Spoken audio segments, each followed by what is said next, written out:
Hello everyone, and welcome to the FEE3 2024 presentation of Faces of a Stranger by ArcherBias. My name is Lowres, and for today's presentation, I will be attempting to LTC Chapter 9, or beat it in as few turns as possible. Let's get started.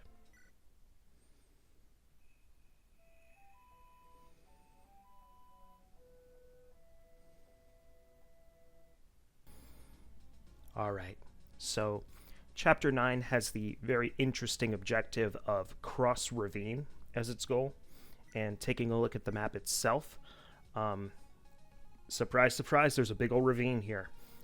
We start on the left side here, and in the story, this is kind of the final push for Elaine's party to finally escape the people pursuing her.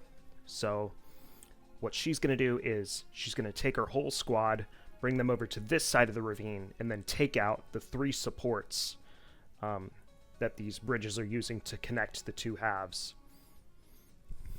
So this is kind of a combination escape and multi-kill boss map. It's escape in that we need all of our units on this side, and it's multi-kill boss in that we need to get rid of these three supports, obviously, but there also can be 0 red units on this side of the ravine, in addition to the 0 blue units on this side. That job is made a little bit easier by Bailey here. Bailey, as well as their squad of archers, are actually kind of sympathetic to us, so once we get a certain on-map recruit that joins us turn 3, we'll be able to recruit Bailey and turn these 3 archers green. So in terms of red units that we need to get rid of, that's mostly going to be this squad up here and this squad down here. Definitely a tall order, but it's made a little bit easier thanks to the archer squad there. And it'll also be made easier thanks to the player units we have access to. Starting off, we have, of course, Elaine herself as the Lord, and Silt is also a Lord.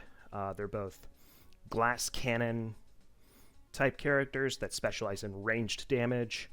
Elaine is the archer of the two, and while she's very frail, she has the fletch bow, which is brave, and combined with her high speed and decent attack, just makes her amazing at killing off units.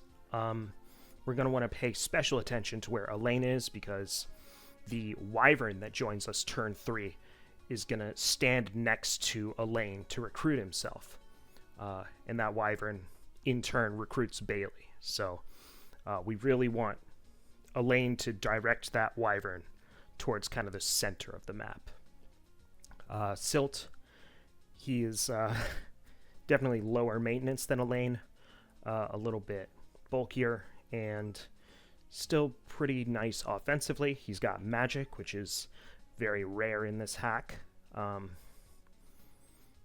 So those are our 2 lords, but moving on to our mounted squad, of course, where would we be without Seth? You know him, you love him. He is the only placeholder character in this hack so far. Obviously, he's not going to be Seth Fire Emblem in the final version, but it's not an unfitting, placeholder, because Seth here has the best combination of movement and offense of our entire squad. So he's going to be kind of holding point in the north. He uses axes and bows, unlike regular Seth with his swords and lances. And, he's also not quite as invincible as the Seth you know and love. He's got that low speed that makes him pretty exploitable. I also gave him the most accurate axes that I have access to, because Seth's skill is merely okay, but we really need him to connect every single attack he goes for. So that's Seth, And next up, we have kind of a mini Seth in Yasmin. She's a mini Seth in that her movement isn't as good, but her combat is significantly worse. She's just gonna like rescue some people, do some chip, cavalier stuff. Next up, we have Mara, another mini Seth, but of course, this one is actually very good at combat. Thanks to her high speed and sea lances, she can use fancy stuff like the Axe Reaver, the Ruby Pike, which is like a Nosferatu lance, and this thing, which is Brave. So that kind of makes up for her low strength. Super crazy rescue utility, great mobility with all the forests in this map. Definitely keep an eye on her in this clear. Our final mini Seth is, of course, Dez, and very easily a top 3 mini Seth, because what is a mini Seth without a mini Physic? They're just going to be dedicated to support. They can also stab people, but they're not going to do that in this clear. Moving on to our foot units, we have... so foot units and faces can either be 6 movement or have 2 weapon types when they're unpromoted. And we actually have a fairly even split of 2 and 2. So I'm going to start off with the 6 movement infantry that we have, and that is Reggie and Tarka. Reggie, high strength, high axe rank, no glaring weaknesses, just a really solid pick. Tarka ties for the fastest unit in our army right now, and I gave them an energy ring to just make them an absolute offensive monster with the Silver Sword and the Lance Reaver. Yeah, they're going to be crazy. But that's it for our 6 move units. Onto the 5 move units, we have Theria and Ballister. Theria, a lot like Reggie. She's got high strength, high axe rank, and just relatively well-rounded stats. Her class is called Sellsword, but she is mostly going to be using axes here. Ballister is certainly very unique among characters in this game. He has this like speed and defense stat profile, which is interesting, and he's also one of the few characters that can attack defense or resistance. But because of his low strength and low skill, he kind of hogs all the high accuracy, high might weapons for himself.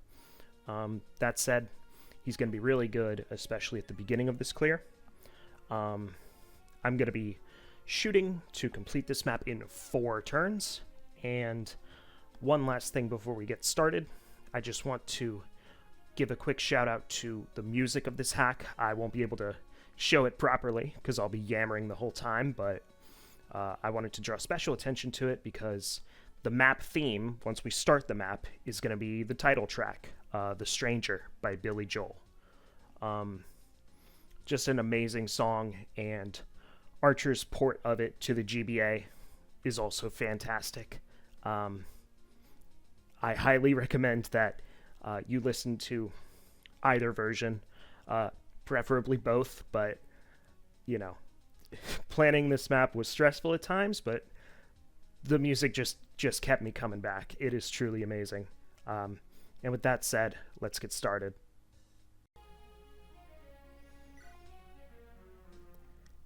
As we start up the clear itself, you're going to see that we need to immediately split into 2 groups, top side and bottom side.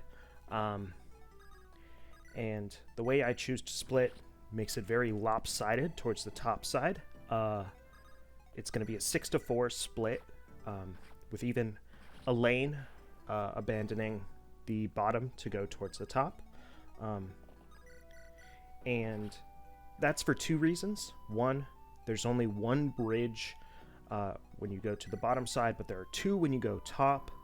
And the second reason is that the assassin boss and his associated squadron are up at the top side, and we're going to need to spend a lot of energy preparing to deal with him. When it comes to our main offense, one thing that you'll see is that this early section is kind of prime Ballister time. He one-shot a cleric with the Devil Axe, and I swapped him over to his Fizzle Flame so he can one-round this Wyvern. He's not super mobile, so he's not going to get to see any more combat, but someone who is going to get to see a lot more combat is Tarka. Tarka, as well as Mara, are kind of heading up the offense of the bottom side, and, Tarka's low defense makes them a total enemy magnet, and we're going to use that to our advantage by making them switch between the Silver Sword and Lance Reaver to maximize their dodge rate, while also just slamming the enemy with some nice doubling with high attack. Right here at the top side, we're not going to see any combat on turn 2 player phase. Not only because the enemy is largely backloaded in terms of density, but also because we just really got to hunker down to prepare for the assassin boss as well as his 2 friends there. The assassin is going to target Silt, moving his max range, so he's going to be overextending into our lines, which is very nice. You might have seen the soldier down there in the forest. He's kind of annoying, but he's actually stationary, so we can mostly avoid his attack range. That Axe Wyvern just slammed right into Mara's Axe Reaver, so lots of dodge tanking down at the bottom where we do not have a healer, but we got through turn 2 enemy phase just fine.